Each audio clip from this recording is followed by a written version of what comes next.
আসসালামু আলাইকুম viewers.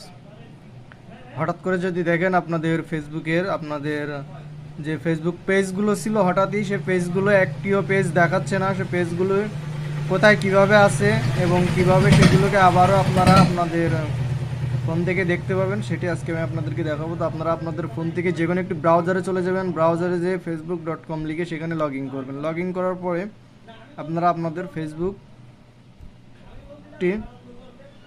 Website থেকে যে ব্রাউজার থেকে আপনারা ঢুকবেন সেখানে সেটিকে আপনারা ডেস্কটপ মুড করে নেবেন। ডেস্কটপ মুড করে নেওয়ার পরে এখানে আপনারা দেখতে পাবেন যে প্রোফাইল আইকন রয়েছে। প্রোফাইল আইকনে ক্লিক করে এখান থেকে সি অল প্রোফাইলে ক্লিক করবেন।